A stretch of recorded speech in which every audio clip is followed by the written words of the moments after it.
So what is good, y'all? Welcome to the second episode of the Court Chronicles. And I know it's been basically like 2 months since I dropped the first episode, and then I wanted to commit to it, and then I just, things got in the way. I got lazy, and I just didn't do it, right? But you know what? I'm gonna give it a try because why not? Talking basketball is something that I'm very passionate about, and just why not go for it, right? But let's leave that in the past. Obviously, I'm here now. And last episode, we talked about the Eastern Conference. We gave like a tier ranking on where I'd rank these Eastern Conference teams, where they belong, where do I see them heading in this 2025-26 season. And with preseason being underway now, I thought, why not? I think this is a good time right before the season starts to give my Western Conference tier list. Now, obviously, we're going to keep it kind of the same format. We're going to have our preseason favorites, our playoff locks with high upside, our top six threats, teams that could punch into the top six or might miss the top six, but we see them as a threat.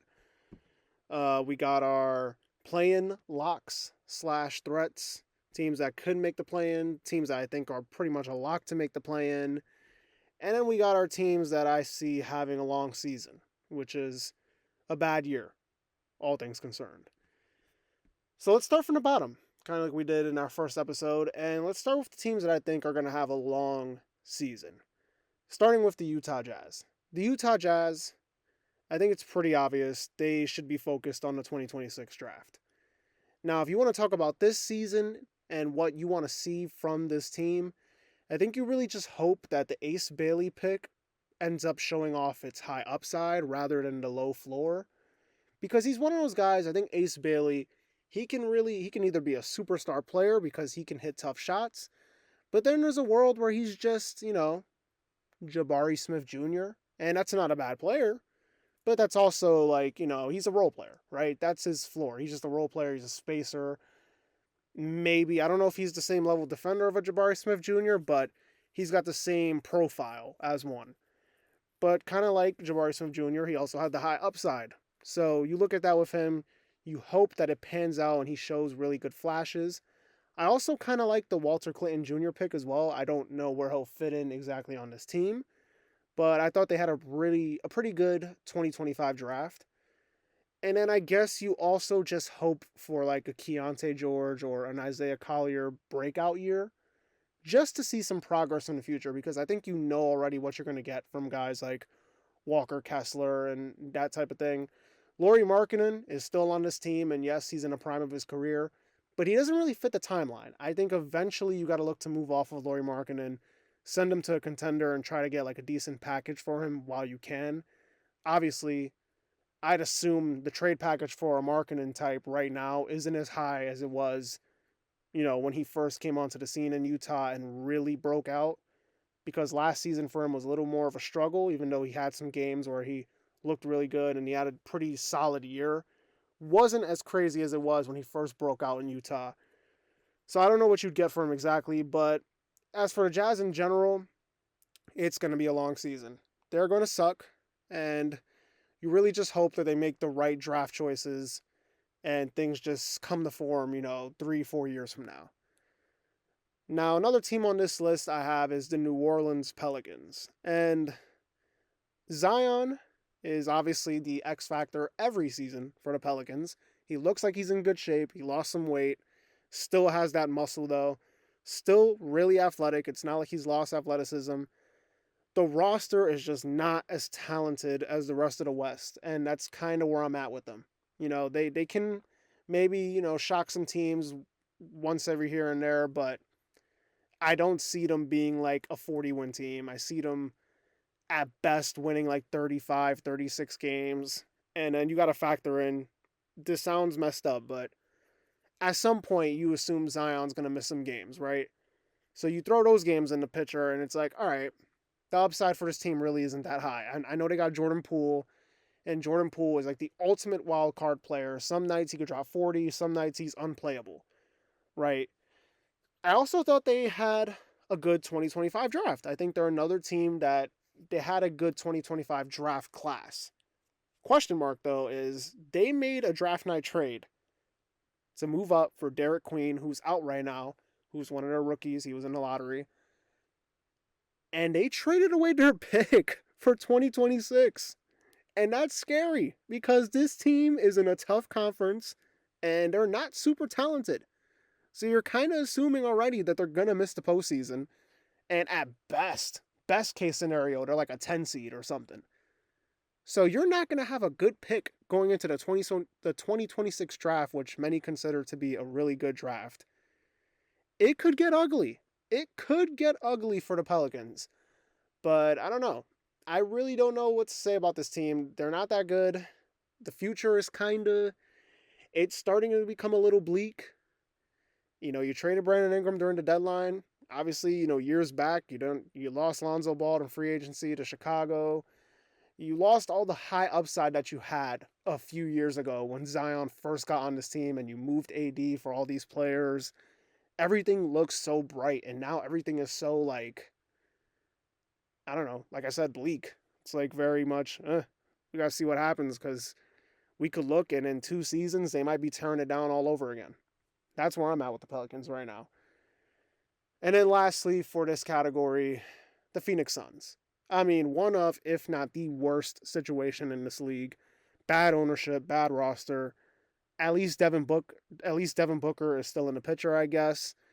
But you have to assume at some point he's going to have to be a trade chip. I know he wants to be there for the rest of his career.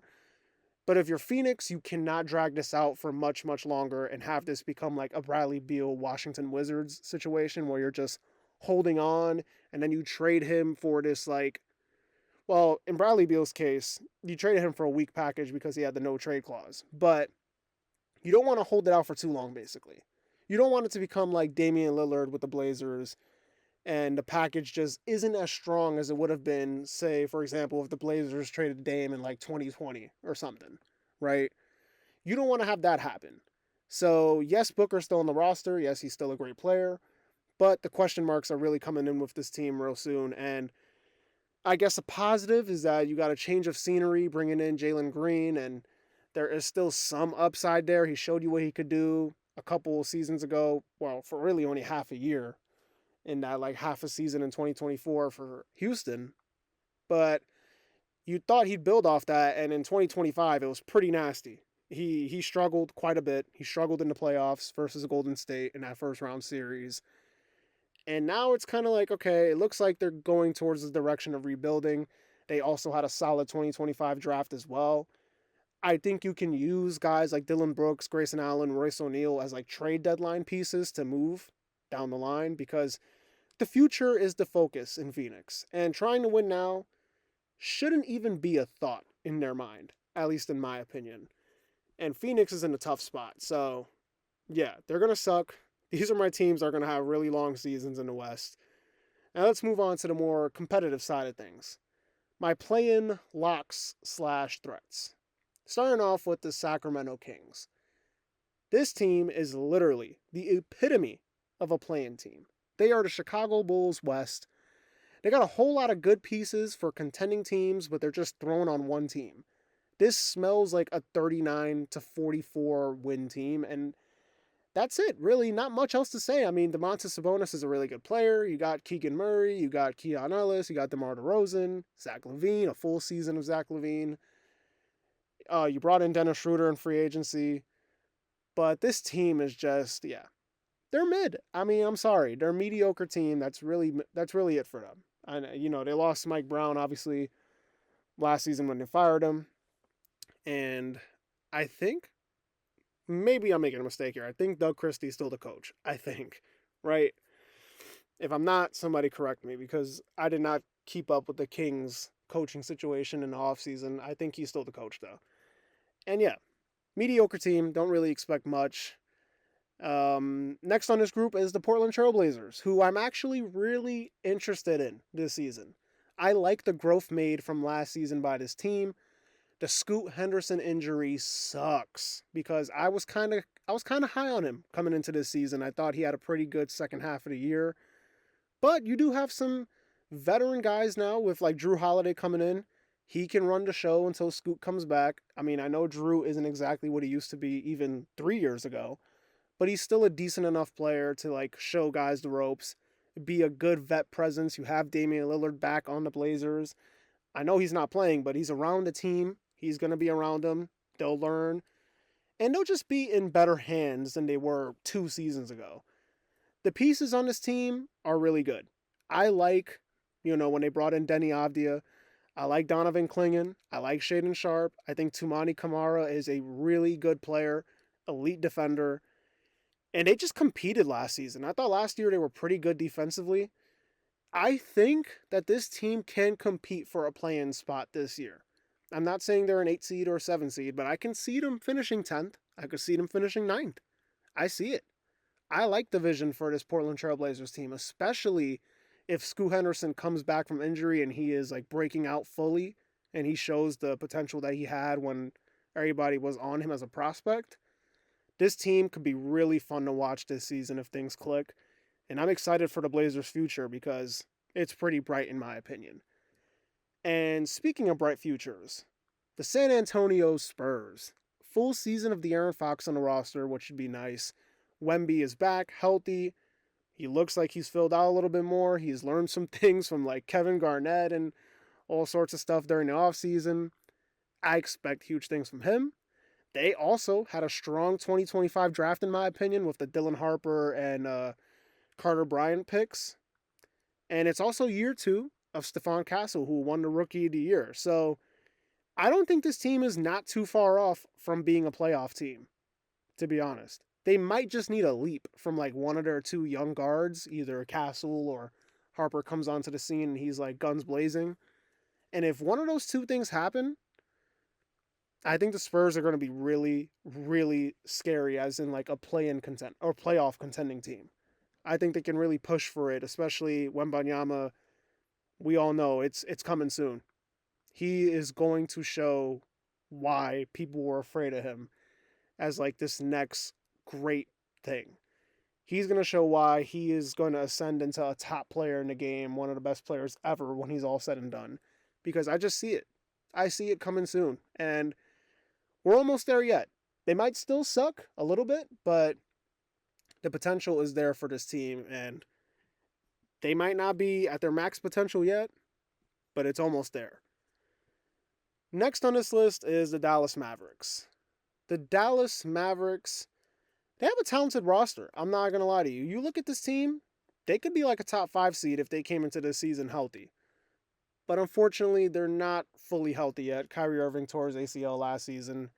He will be back eventually, but not yet to start the year. They do have D'Angelo Russell filling in his shoes, which I think D'Lo at this point in his career is a good backup guard, so it's fine for him to be in this position. Obviously, when your best player is Anthony Davis, you need some health luck. That's one thing. And Cooper Flagg. He is like the X factor for this team. I know, crazy. A rookie is the X factor for this team, but if he comes in and he is like number 1 pick material just right out the gate, he is one of those guys that's a huge impact to this team. They could be a 6 seed. They could be one of those teams that are in the playoffs, like without even having to be in the play-in. But obviously, health got to go right. Things got to just click. They're kind of similar, in my opinion, to like Philly situation, but just a slightly better version with, the health luck wise, because let's be real, Philly's situation's a little more scary. Joel Embiid looks like it's almost over soon, and like Paul George is basically almost done too, but you're still hanging on. At least we're here in Dallas. I think Kyrie is still going to come back fine. I think AD always got to worry a little bit, but as long as he can give you 60 games, I think that's good. And they just have like good role players. They got good depth on this team, and they can really compete. If they're fully healthy, they can knock out some of these upper tier teams in a playoff series. But that's really what it comes down to. Coming into the season healthy, because if not, then they'll probably just be a play-in team. But they'll be one of those play-in teams you don't want to play against in a first round series. That's for sure. Now let's look at my top 6 threats. These are teams that are not like locks to be in the top 6, but they can push up into it. They can either finish in the play-in too. It's kind of like that range. Starting off with the Golden State Warriors, where I'm not going to lie to you, I think it's over for them. I think the championship days are done. But they could punch into that top six. They still have Steph Curry. They get a full season of Jimmy Butler on the roster. And when he got traded to the Warriors, they kind of took a little swing into the right direction when he got onto this team. They made little improvements on the margins. I mean, Al Horford, I guess, system-wise fits, but he's old. And, they brought in guys. They brought back Gary Payton Jr. They brought back DeAnthony Melton, who was pretty good before he got hurt for this team last year. They bring in Steph's brother, Seth Curry. I guess there's some chemistry there, but I'm not really moved. I'm not moved by this team. I guess they can finish sixth, but they can also finish like eighth, ninth. I could see it. I could see a world where that happens too. But yeah. I don't think there's much else to be said about this team besides the fact that, hey, look, they could be a playoff team. Still got Steph Curry, who's one of the top 10 players in the game still. And yeah, I mean, I know it's pretty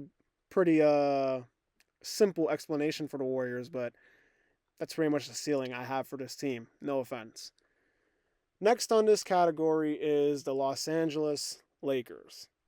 And the Lakers, almost in a similar situation to the Warriors, but just a little bit better. You get a full season of Luka Doncic, a top 5 player in the game, being on this team. No crazy roster improvements in the offseason. I know they brought in Marcus Smart and, DeAndre Ayton, excuse me. But I feel like this is the transition into the Luka era. LeBron's still on the team, but I feel like this is like a transition. Kind of interesting to see Ayton's dynamic maybe as like a lob threat on this team, but for him, it's the defensive motor. Let's see how locked in he is on that end of the floor. He's not going to be a guy that's going to space the floor and shoot threes like that, but defensively, that's where the X factor comes for him. I don't really see the Lakers this season doing much outside of maybe like a second round exit. But like I said, you got Luka Doncic, you got your franchise player. Who cares? Right? You've got like 10 plus years to build around one of the best players in the league. And I think that's exciting for any team fan base. So this season might not be a championship year for the Lakers, but the future is still pretty bright. As for the Memphis Grizzlies, who are my next team on this category, same type of feel as the other two teams for Memphis. I mean, they traded Desmond Bane to Orlando. No Triple J or Zach Edey to open the season. They got a deep team, but there's not enough of a punch at the top of their roster to feel like it's a contender. John Morant's really good. Triple J is pretty good as well, but I still feel like they're missing that wing piece that they've been missing for like the past few years now. They need like a star wing player. They need something along those lines.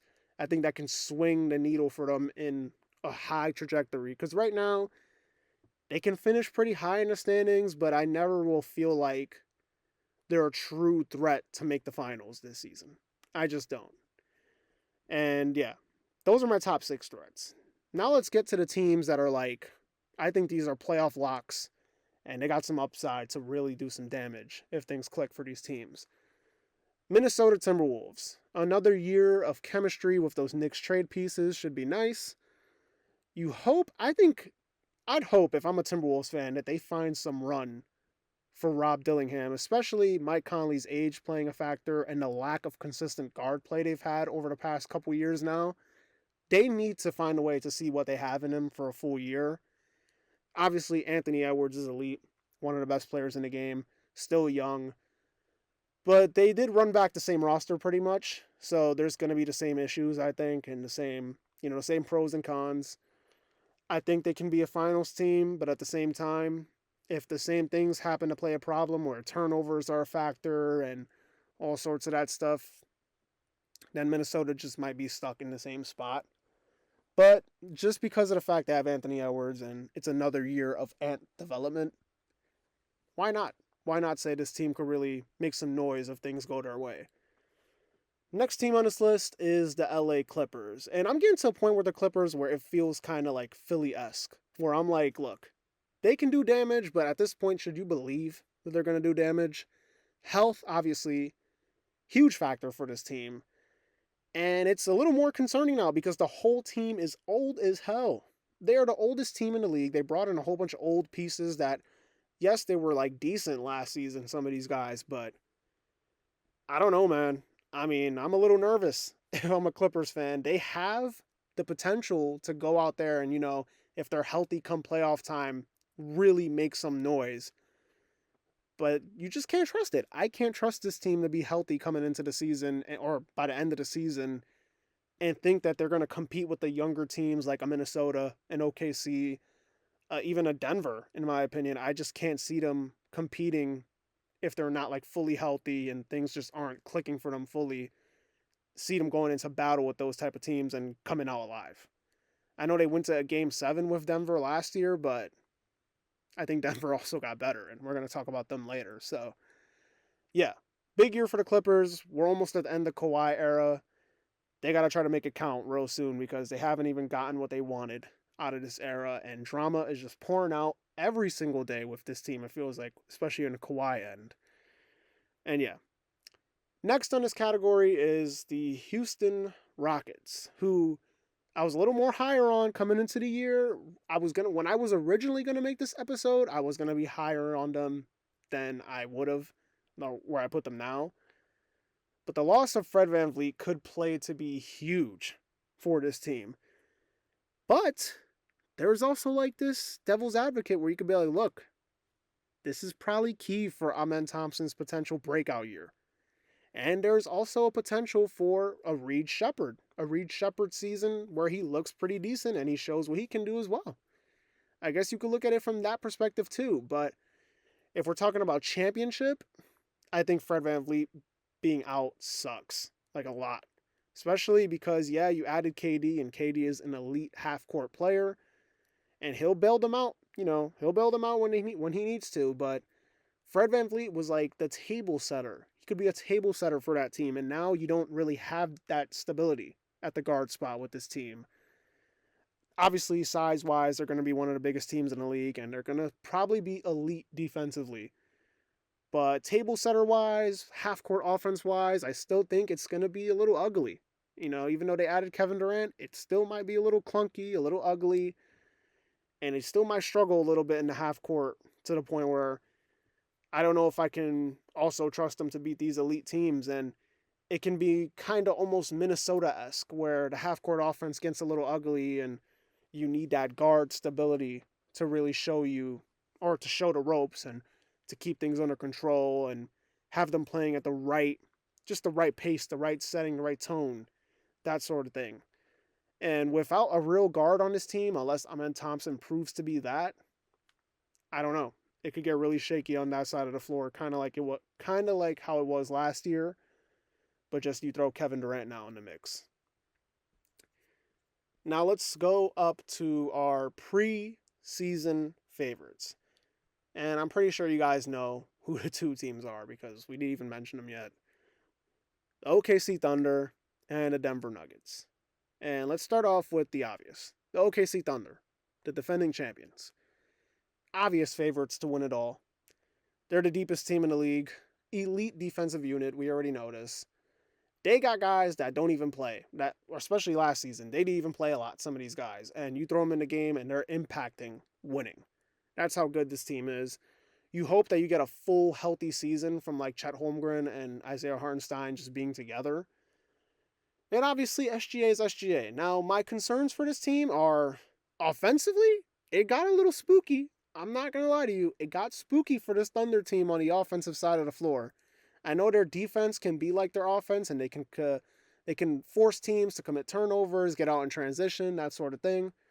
But in the half court, if SGA is not creating, it gets scary sometimes. I know J-Dub is nasty, and he's a really good player, but I don't I don't think he's consistently great enough to the point where I'm like, okay, if SGA don't got it, he's going to bail you out more times than not.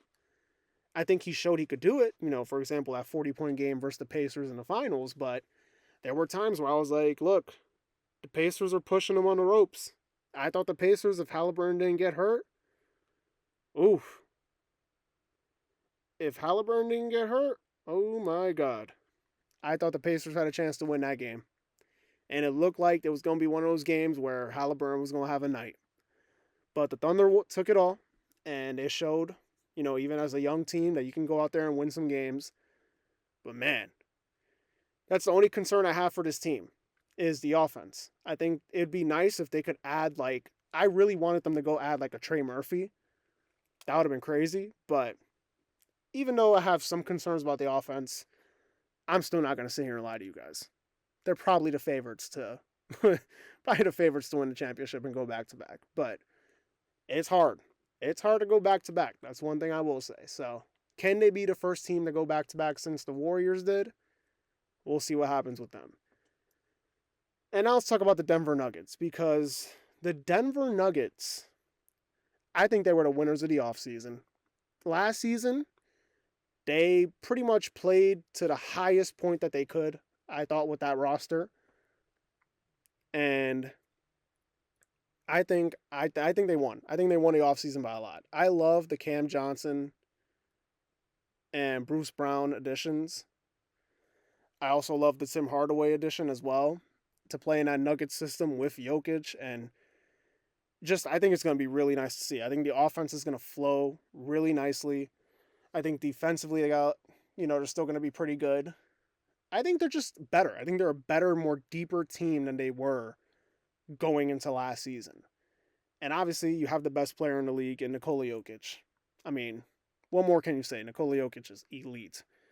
One of the best players of all time. And you're adding these nice role players with Nikola Jokic, with Jamal Murray and Aaron Gordon. This is going to be a scary team. And if I had to pick a team not named OKC to win the championship this year, I'd probably lean Denver, because they have the best player in the world and they got one of the best rosters in this league. So, yeah, I'm interested to see what's going to happen coming out of the West, because the Western Conference is, the Western Conference is scary, and it's got a lot of teams that can compete on any given night. You're going to see teams that aren't that good beat the teams that are good here and there, because it's just that talented of a conference. Now, come playoff time, I think the real teams will show out. Obviously, health will always play a huge factor in any season. I mean, we saw what happened last year when health didn't go teams' ways and it knocked them out. But yeah, I think the Western Conference is loaded. I think the West is always loaded for some reason. I don't know why, especially like in the past decade or close to a decade now, but I think it's even crazier than it was back then. I think you got two teams in here that could win 60 games. You got a few other 50-win teams as well, potentially. It's going to be a crazy year in the Wild, Wild West, and I can't wait to see it all unfold. Anyways, that's going to do it. I'm going to probably try to look to drop another podcast episode next week, next Monday, and get the ball rolling as we are finally going into the season. It's going to be super fun. We're going to do a whole bunch of things throughout the year and really just have fun with it. I think that's the main goal going into this 2025-26 season, and just see what happens league-wide. Try to keep you guys covered. Follow me on Twitter. Follow me on Instagram. I'll have those links posted somewhere, wherever you can find them. This has been the Court Chronicles. This is episode 2. I'll see y'all next episode.